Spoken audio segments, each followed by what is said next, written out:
کوئی نہیں زمانے میں ان کا ہے آسرا غریب۔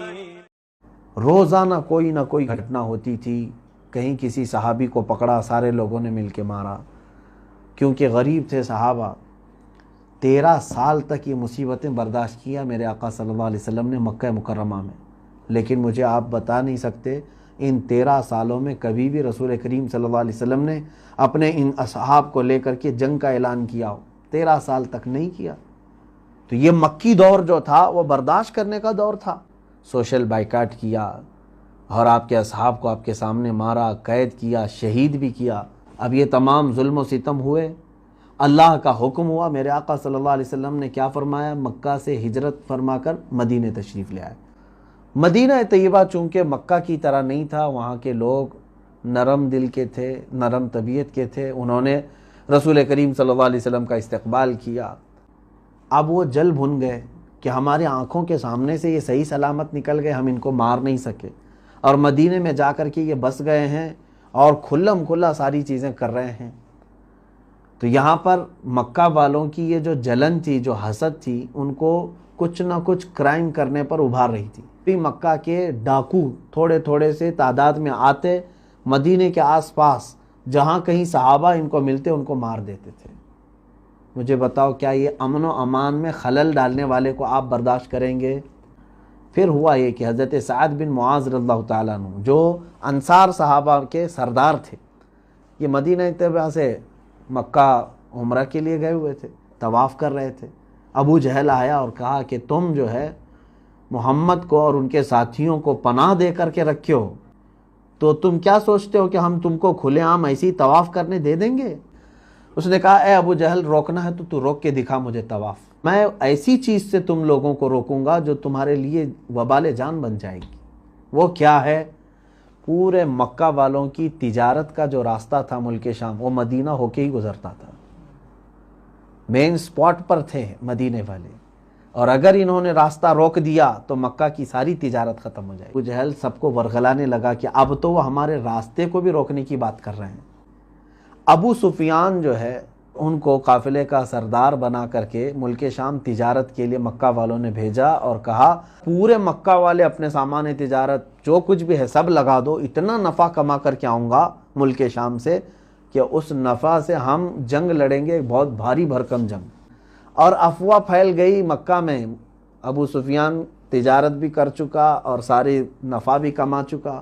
واپس آنے کے وقت خامخواہ جو ہے ایک بات پہنچی کہ محمد صلی اللہ علیہ وسلم اپنے ساتھیوں کو لے کر کے مکہ والوں کے اس قافلے پر حملہ کرنے کے لیے نکلے ہیں۔ تو ابو جہل نے سارے لوگوں کو ورغلایا کہ اگر ایسی بات ہے تو پھر ہمیں اپنا مال تجارت بچانا ضروری ہے۔ ابو سفیان کو بھی خبر ہو گئی تھی ملک شام سے جو نکلا تھا کہ محمد صلی اللہ علیہ وسلم اور ان کے ساتھی میرے قافلے کی طاق میں بیٹھے، گھات لگا کر حملہ کر سکتے ہیں۔ اس نے قاصد بھی بھیجا تھا مکہ والوں کے کہ اپنا مال تجارت بچانے کے لیے سب لوگ نکل کے آؤ۔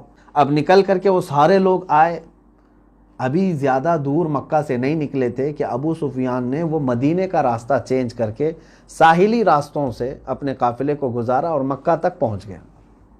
قافلہ صحیح سلامت پہنچ گیا، نہ مال لٹا، نہ حملہ ہوا، کچھ بھی نہیں ہوا، کچھ نہیں ہوا۔ ابو سفیان نے کہا ہم مال تجارت کو بچانے کے لیے نکل رہے تھے مکہ سے، اب ضرورت نہیں ہے، چلو واپس جاؤ۔ لیکن ابو جہل نے کیا کہا؟ نہیں، ہم چلیں گے بدر تک، اور محمد اور ان کے ساتھیوں کو ان کی یہ جرأت کیسی ہوئی اس کا مزہ چکا کر کے آئیں گے کہ ہمارے قافلے کو روکنے کا سوچا کیسے۔ وہ لوگ نکلے تو میرے آقا صلی اللہ علیہ وسلم کو خبر ہو گئی۔ اللہ کے حبیب صلی اللہ علیہ وسلم نے اپنے صحابہ سے فرمایا کہ چلو ان کے مدینے آنے سے پہلے ان کو روکا جائے، اگر وہ یہاں تک پہنچے تو مدینے کی خرابی ہوگی۔ یہ جو قافلہ نکلا رمضان المبارک کی اس مقدس مہینے میں نکلا، 313 اس میں تھے، ان کے پاس سامان جنگ بھی نہیں تھا۔ 313 لوگوں میں کتنوں کے پاس گھوڑے تھے؟ صرف 2 گھوڑے ہیں، ہاں تقریباً 70 کے قریب اونٹ تھے جن پر سامان لدا ہوا تھا۔ اللہ کے حبیب صلی اللہ علیہ وسلم جس زمین پر اپنا خیمہ نصب کیے وہ ریتیلی زمین تھی، بالو کی زمین، پیر پھسل رہے تھے۔ ان کے اس میں 650 لوگ زرہ پوش ہیں، اور تقریباً 100 سے زیادہ گھوڑے ہیں. کس کے پاس؟ مکہ والوں کے پاس. تلوار باز ہیں، تیر باز ہیں، سب تیاریوں کے ساتھ آئے ہوئے ہیں. اور ادھر دیکھو تو کچھ بھی نہیں ہے. تو صحابہ اکرام رضوان اللہ تعالیٰ علیہ مجمعین کا یہ پہلا اتفاق تھا اس طرح اتنی بڑی تعداد کے آمنے سامنے ہونے کا. جب حضرت مقداد رضی اللہ تعالیٰ عنہ وہ کہتے ہیں کہ یا رسول اللہ صلی اللہ علیہ وسلم، ہم موسیٰ علیہ السلام کی قوم بنی اسرائیل کی طرح نہیں ہیں کہ اپنے نبی کو کہہ دیں کہ آپ اور آپ کا خدا جا کر لڑیں، ہم بیٹھے رہیں گے. اے نبی، ہم آپ کے دائیں بھی آئیں گے، بائیں بھی آئیں گے، آگے بھی اور پیچھے بھی، ہر وقت آپ کے ساتھ ساتھ لڑیں گے. صحابہ اکرام کو پھر تسلی دینے کے لیے حضور صلی اللہ علیہ وسلم نے کیا فرمایا؟ یہ میدان میں ایک اشارہ کر کے فرمایا، دیکھنا یہاں ابو جہل کل مرے گا گر کے. عتبہ بن ربیعہ، شیبہ بن ربیعہ، یہ کفار کے بڑے بڑے لوگ ہیں. حضور نے ان کے نام لیا اور ایک ایک دائرہ کھینچ کے کہا یہ یہاں مریں گے. بس صحابہ کے لیے اتنی بات کافی تھی.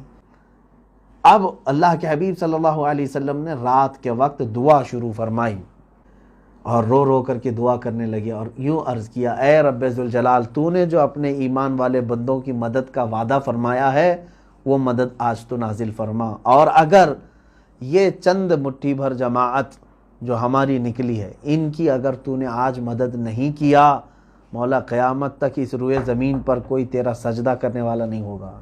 یہ محبت بھرے جملے ہیں، اپنے رب کے حضور عرض کر رہے ہیں. بارش شروع ہو گئی رات کے بعد. اب مسئلہ ایسا تھا کہ حضور جس طرف کھڑے یا قیام کیے تھے ریت کی زمین ہے، بالو ہے، اور کفار و مشرکین نے اچھی مٹی والی زمین اپنے لیے منتخب کر لی تھی کہ گھوڑے نہ پھسلے اس پہ.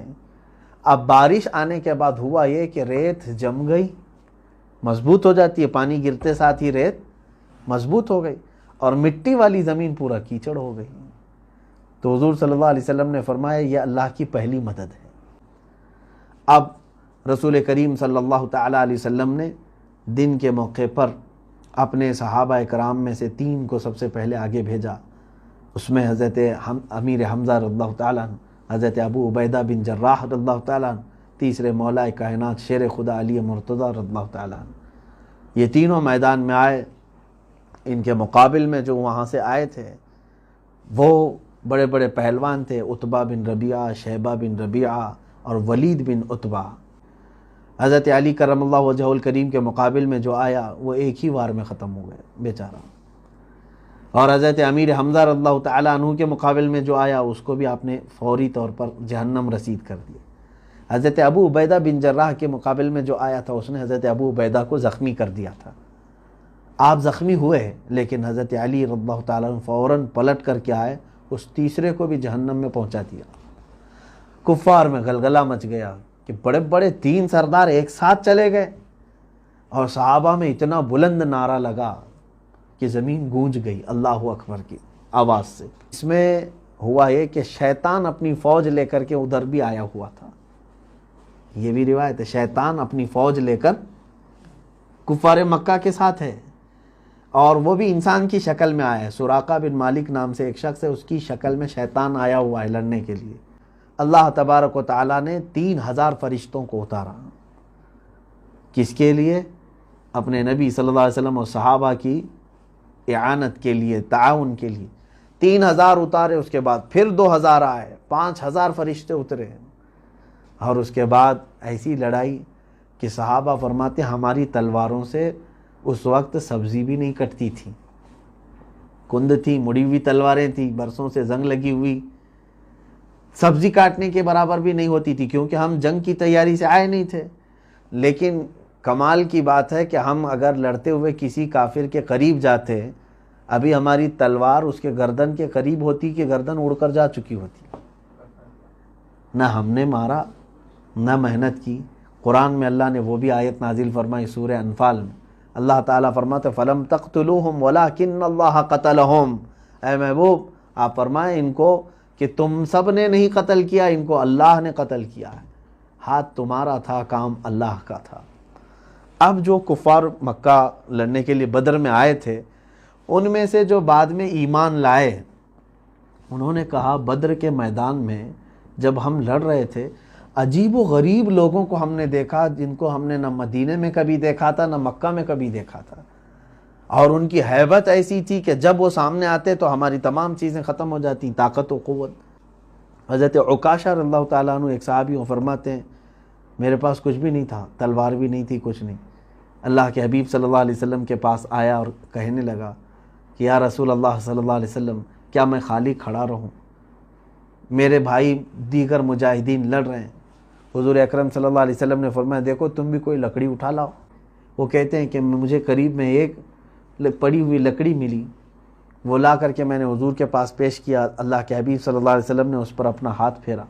حضرت عکاشہ کہتے ہیں اسی کو میں تلوار بنا کر لڑتا رہا، کتنوں کو تو میں نے اس سے مارا ہے۔ جس کو میری لکڑی پڑتی اتنا گہرا زخم ہوتا کہ اس کی چمڑی الگ ہو جاتی تھی لکڑی سے، اور وہ لکڑی کئی سالوں تک محفوظ رہی، حضرت عکاشہ نے جو جنگ بدر میں استعمال کی تھی۔ عزیزان گرامی، یہ جنگ بدر میں جو حالات ہوئے، اس کے بعد کفار مکہ کی ایسی درگت بنی کہ وہ ہیبت کی وجہ سے میدان چھوڑ کر بھاگنے پر مجبور ہو گئے۔ ابو جہل قتل ہو گیا تھا، امیہ بن حرب یہ قتل ہو چکا تھا، عتبہ شیبہ یہ قتل ہو چکے تھے، یہ سارے قتل ہو گئے تھے جنگ بدر میں۔ جو بڑے بڑے وہاں کے میٹنگ کرنے والے سردار تھے یہ۔ رسول کریم صلی اللہ تعالیٰ علیہ وسلم نے شام کے وقت شکرانہ ادا کیا اللہ رب العزت کی بارگاہ میں، دیکھا 70 ان کے مارے گئے تھے۔ کتنے؟ کفار مکہ میں سے 70 کو ان صحابہ نے جہنم رسید کیا تھا۔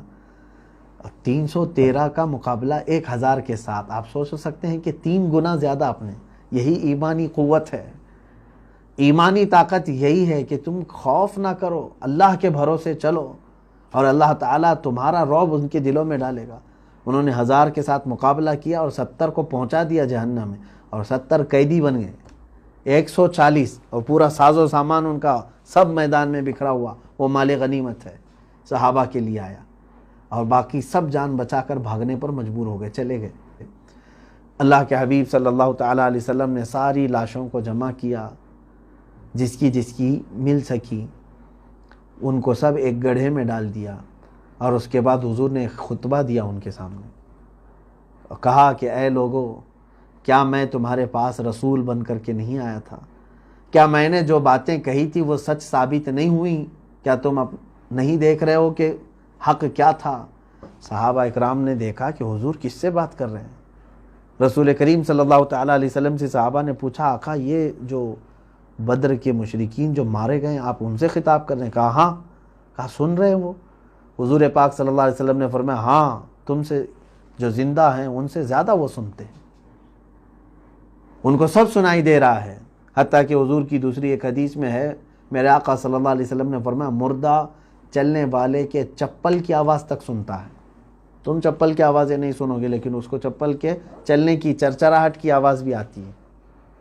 اب یہاں اندازہ کریں، ایک بات تو مجھے یہ کہنی ہے کہ مشرکین بدر جو بدر میں آئے ہوئے تھے قتل ہو گئے، ان کو جب رسول کریم صلی اللہ علیہ وسلم خطاب کر رہے ہیں اور یہ فرما رہے ہیں وہ سن سکتے ہیں، پھر یہاں تو لوگ اولیاء اکرام کے سننے پر اعتراض کر رہے ہیں۔